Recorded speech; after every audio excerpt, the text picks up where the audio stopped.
Hello friends, स्वागत है आपका एक नई क्लास में। यह आपकी क्रिमिनल प्रोसीजर की जो क्लास सेकंड है, क्योंकि क्लास फर्स्ट जो है एक बार आपकी हो चुकी है। और इसमें हम आज जो है कुछ क्वेश्चन करेंगे जो आपका प्रीवियस ईयर के क्वेश्चन पेपर से हैं, और उसके साथ साथ ही हम कुछ पॉइंटों पर भी हम डिस्कशन करेंगे। और ये आपकी क्लास जो है आपके पेपर तो जो हैं उसके लिए तो हेल्पफुल बहुत ही ज़्यादा है, लेकिन आपका जो है दैनिक जीवन में और आगे जो आपकी आगे की कुछ प्रोसेस में तैयारी भी चल रही तो उसके लिए भी इंपॉर्टेंट होगी। क्योंकि ये आपका जो क्लास है केवल आपका एमसीक्यू क्वेश्चन की क्लास नहीं है, आपके साथ बहुत से ऐसे पॉइंट जुड़े होते हैं जिनकी ये चीज़ें होने वाली हैं, और आपका और भी चीज़ें जो है एमसीक्यू के अलावा भी आपको चीज़ें पता चलेंगी। तो हम स्टार्ट करते हैं अपना वीडियो। और सबसे पहले जो हमारा क्वेश्चन है वो क्वेश्चन ये आपका है कि दंड प्रक्रिया संहिता कि निम्न में से किस धारा के अंतर्गत पुलिस अभियुक्त को बिना वारंट के गिरफ्तार कर सकती है। ठीक है, तो सबसे पहले जो है अगर तो गिरफ्तारी की बात करते हैं तो गिरफ्तारी की बात में मान लीजिए आपका यहाँ पे एक क्वेश्चन है, आप यहाँ पे एक क्वेश्चन कर लोगे लेकिन फिर आगे के क्वेश्चन नहीं कर पाओगे।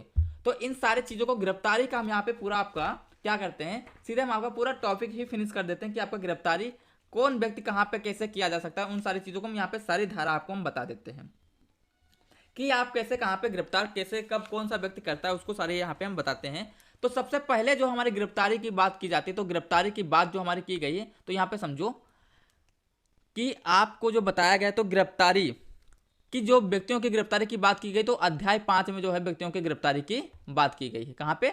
अध्याय 5 में। अध्याय 5 आपका क्या क्या कहता है, ये कहाँ से कहाँ तक स्टार्ट है? तो अध्याय 5 आपका स्टार्ट है धारा सीआरपीसी की धारा कहाँ से 41 से आपका कहाँ तक है स्टार्ट, आपका 60 का तक स्टार्ट है, 60 का तक। यहाँ तक आपको जो व्यक्तियों की गिरफ्तारी की बात की गई तो यहाँ पे जो इंपॉर्टेंट गिरफ्तारी है उनको हम आपको यहाँ पे बताएंगे। तो सबसे पहले जो धारा 41 जो आपका क्वेश्चन ही था कि वो आपकी कौन सी गिरफ्तारी की बात करती है, तो बिना पुलिस वारंट के बिना पुलिस जो है वारंट के बिना जो गिरफ्तार कर सकेगी धारा 41। बिना वारंट के गिरफ्तारी, बिना वारंट के गिरफ्तारी, ये धारा 41 कौन करेगा? भाई पुलिस गिरफ्तार करेगी। धारा 42 आपका क्या कहेगा यहीं पे? धारा 42 ये कहता है, धारा 42 में आपके कई सारी धाराएं हैं, जैसे 42 का आपका कहता है कि पुलिस अधिकारी के समक्ष हाजिर होने की सूचना। और 42 आपका खा होता है कि पुलिस जब गिरफ्तार करती है, गिरफ्तारी की प्रक्रिया होती है तो उसमें गिरफ्तार करने वाले अधिकारी के कर्तव्य। ठीक है, तो का जो है का आपका इतना इंपॉर्टेंट नहीं, लेकिन खा आपका बहुत ही इंपॉर्टेंट है, तो यहाँ पे हम खा आपको लिख देते हैं। हाँ, तो इसमें क्या होता है, तो गिरफ्तारी की प्रक्रिया मतलब गिरफ्तारी की प्रक्रिया आपको कैसे, उसका प्रोसीजर क्या होता है, गिरफ्तारी की प्रक्रिया। यहाँ से आपको क्वेश्चन देखने को मिलेंगे अभी आपको। फिर आपका जो है इसके साथ ही इसमें क्या बोला गया है कि जो गिरफ्तारी करने वाला अधिकारी है उसके कर्तव्य, गिरफ्तारी करने वाले अधिकारी के गिरफ्तारी करने वाले अधिकारी के कर्तव्य, अधिकारी के कर्तव्य। तो इसके कई कर्तव्य होते हैं, जैसे आप किसी व्यक्ति को गिरफ्तार करते हो तो उसके दोस्त या फिर उसके फैमिली तक वहाँ पे पहली बात सूचना पहुँचाना भी यह पुलिस का एक कर्तव्य होता है। ठीक, उसके आगे आपका है धारा 42 में ही आपको ये आपका 41 धारा 41, ठीक है 41 खा की ये बात है। धारा 42 आपका क्या कहता है?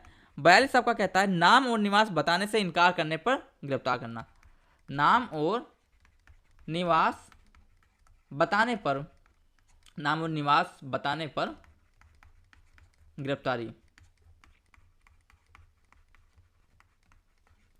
फिर धारा 43 आपका कहता है प्राइवेट व्यक्ति द्वारा गिरफ्तारी, प्राइवेट व्यक्ति द्वारा गिरफ्तारी।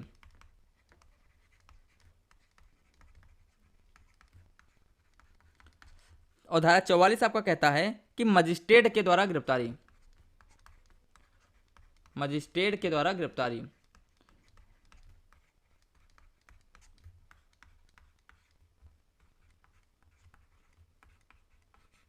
ये मजिस्ट्रेट के द्वारा गिरफ्तारी को बताता है। अब यहाँ पे एक आपकी इंपॉर्टेंट धारा ये आप देखो, धारा 46 आपका कहती है कि गिरफ्तारी कैसे की जाएगी, गिरफ्तारी कैसे की जाएगी, कैसे की जाएगी।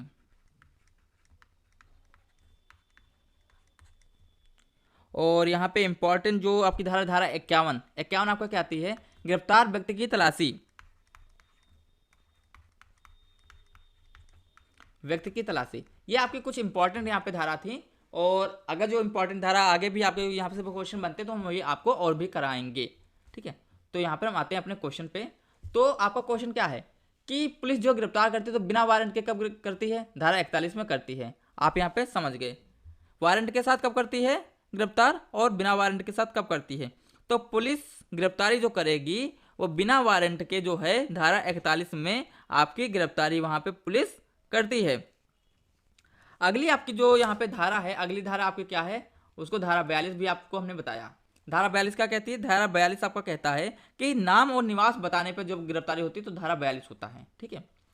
किसी की गिरफ्तार किए गए व्यक्ति को अभिरक्षा में निरुद्ध नहीं किया जाएगा, ठीक है। तो अभिरक्षा में निरुद्ध 24 घंटे से अधिक अवधि या फिर बिना मजिस्ट्रेट के विशिष्ट आज्ञा के 24 घंटे की अवधि के से अधिक के लिए यदि उससे बिना वारंट के गिरफ्तार किया गया है। तो यहाँ पे आपका क्या हो जाएगा, आपका करेक्ट आंसर जो हो जाएगा वो आपका क्वेश्चन आपका जो है बी सही हो जाएगा कि 24 घंटे से उसको ज़्यादा नहीं रखोगे। अगर जो आपने बिना वारंट के गिरफ्तार किया है तो उसको 24 घंटे से आप ज़्यादा वहाँ पे नहीं रख सकते हो व्यक्ति को, ठीक है। निम्न में से कौन सा कार्य गिरफ्तारी मानी जाएगी? कौन सा है कार्य से गिरफ्तारी मानी जाएगी? स्पष्ट शब्द से, आचरण, दोनों ए और बी, या फिर केवल सी? तो यहाँ पे करेक्ट आंसर जो हो जाएगा वो आपका केवल आपका ए और बी हो जाएगा। मतलब स्पष्ट मतलब अगर जो पुलिस बोल दे कि हाँ हम आपको गिरफ्तार कर रहे हैं या फिर जो है उसका स्वभाव से लग रहा हो तो वहाँ पे गिरफ्तार माना जाएगा। समन की तामील किस प्रकार की जाती है? समन की तामील जो होती है वो कौन भेजता है? समन आपका जो है पुलिस अधिकारी द्वारा भी भेजा जा सकता है, न्यायालय के अधिकारी द्वारा भी भेजा जा सकता है, या फिर लोक सेवक द्वारा भी भेजा जा सकता है। किसी प्रक्रिया की किस धारा के अधीन एक व्यक्ति जिसके विरुद्ध न्यायालय द्वारा जारी वारंट की तामील नहीं हो रही है फरार घोषित किया जा सकता है? तो ये आपकी धारा हो जाएगी सी, मतलब धारा 82 हो जाएगी। अब धारा 82, 81, 83, 84 यहाँ पे सब ही हम यहाँ पे समझ लेते हैं कि आपकी धारा 82 कहता क्या है, 83 क्या कहता है। इसको यहाँ पे देखो, क्योंकि जब एक धारा हम पढ़ते हैं तो उसके साथ दूसरी धारा पढ़ना भी जरूरी है। तो धारा 82 आपका कहता है कि फरार व्यक्ति के उद्घोषणा, और धारा 83 आपका कहता है कि जो धारा 83 यहाँ पे लिख लो, एक मिनट, धारा 83 आपका कहता है जो फरार व्यक्ति है उसकी संपत्ति कुर्की करना, फरार व्यक्ति की संपत्ति को कुर्की करना, कुर्की मतलब उसको जब्त कर लेना, फरार व्यक्ति की संपत्ति को कुर्की करना, कुर्की करना, ठीक है। और यहाँ पे धारा 84 आपका कहता है कि कुर्की के बारे में दावे और आपत्तियां जो है उसके बारे में धारा 84 आपका बताता है। अगला क्वेश्चन, तलाशी के स्थान जो चोरी की संपत्ति एवं जाली दस्तावेज से संबंधित होता है वो आपका कौन सी धारा है? वो आपकी जो है धारा आपकी 94 धारा के बारे में बताया गया है कि तलाशी के स्थान पे जो जाली दस्तावेज वगैरह की है वो धारा आपका 94 में बताया गया है, ठीक है। अगला आपका क्वेश्चन है, क्वेश्चन संपत्ति जब्त के आदेश। संपत्ति जब्त के आदेश जो होते हैं वो उसमें क्या बताया गया कि संपत्ति जब्त के आदेश अंतर्गत धारा 95 को निरस्त किया जा सकता है। किसके द्वारा? जज न्यायालय के द्वारा, या फिर आपका जो है मजिस्ट्रेट जिनके द्वारा वारंट निर्गत किया गया है, या फिर आपका जो है क्या हो जाएगा कि मुख्य न्यायिक मजिस्ट्रेट, या फिर आपका उच्च न्यायालय द्वारा। तो यहाँ पे करेक्ट आंसर क्या हो जाएगा? उच्च न्यायालय हो जाएगा, ठीक है।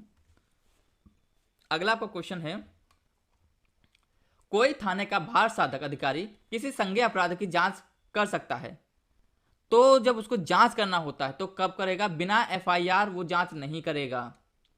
या फिर क्या यहाँ पे करेक्ट हो जाएगा? तो वहां पे आपका बिना एफआईआर जांच वो कब करेगा? जब उसको चीज़ों का ये होगा, उसको पहले से पता होगा कि हाँ ये चीज़ें यहाँ पे गलत हो गई, तब वहाँ पे बिना एफआईआर होगा, ठीक है। और मजिस्ट्रेट के आदेश के बिना भी वहाँ पे कर सकता है। लेकिन यहाँ पे संज्ञेय की जगह पे अगर जो असंज्ञेय होता है, असंज्ञेय होता है तो यहाँ पे आपका संज्ञेय है, मतलब वहाँ पे जो है एक गुनाह जो है बहुत ही संज्ञेय हुआ है, मतलब तो वहाँ पे बिना मजिस्ट्रेट के आदेश और बिना एफआईआर के द्वारा वो जांच कर सकता है। यहाँ पे असंज्ञेय होता तो यहाँ पे ये दोनों आपके नहीं होते, तो यहाँ पे ए और बी दोनों नहीं हो जाते, उपयुक्त में से कोई नहीं हो जाता, ठीक है।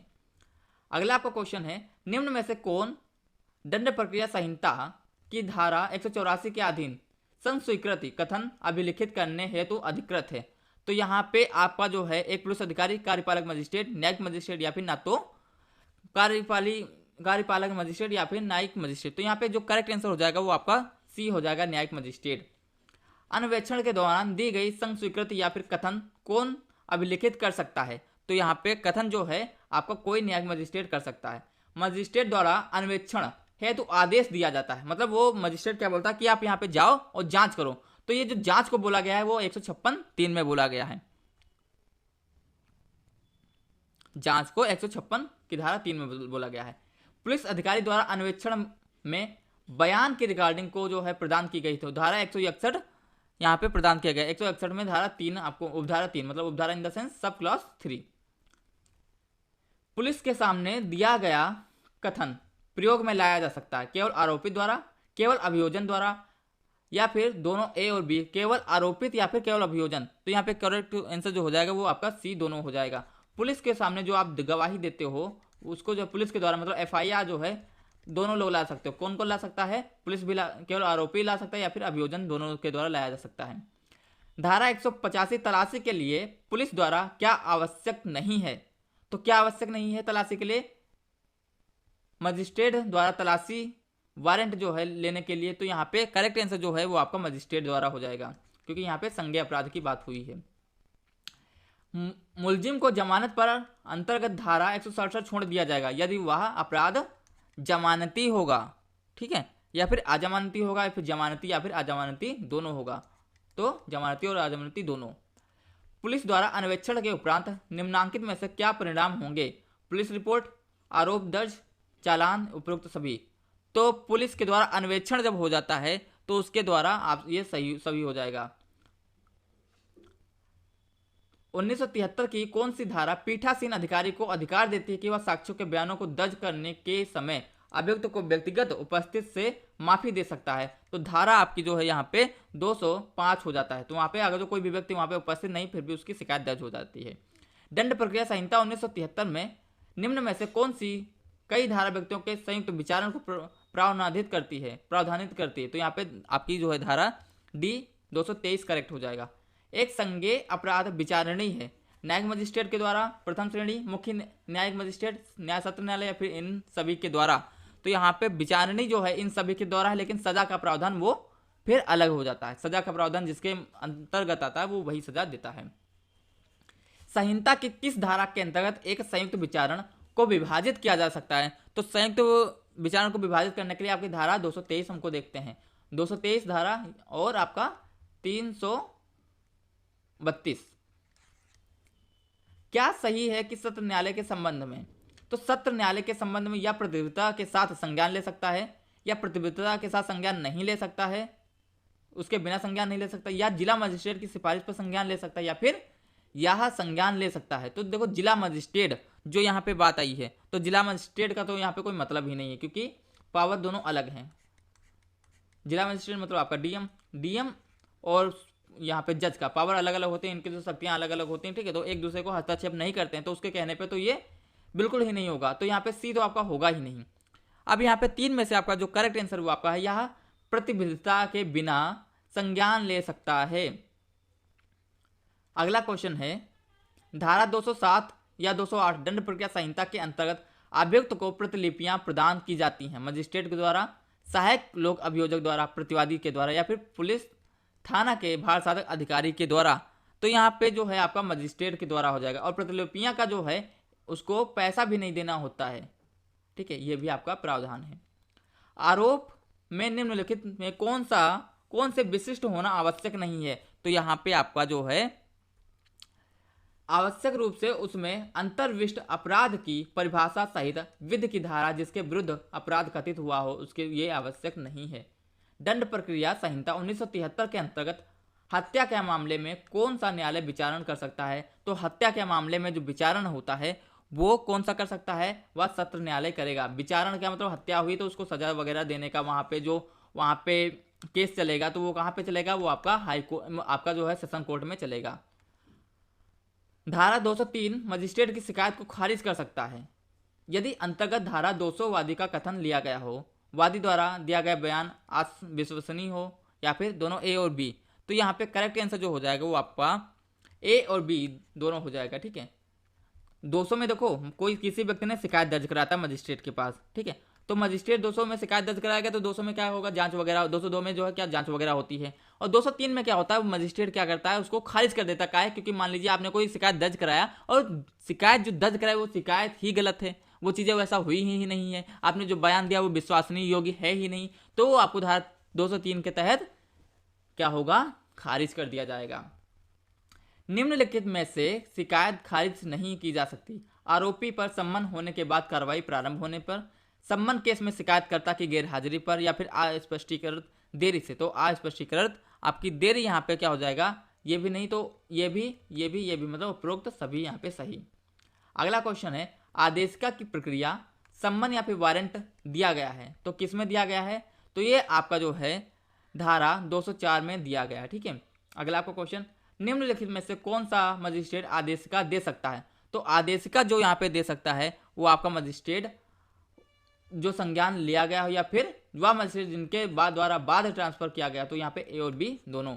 अगला क्वेश्चन, अभियुक्त की निजी हाजिरी माफी के प्रावधान दिए गए हैं, तो कहाँ पे प्रावधान दिए गए हैं, इन प्रावधानों को हम 205, 273 और 317 में देखते हैं।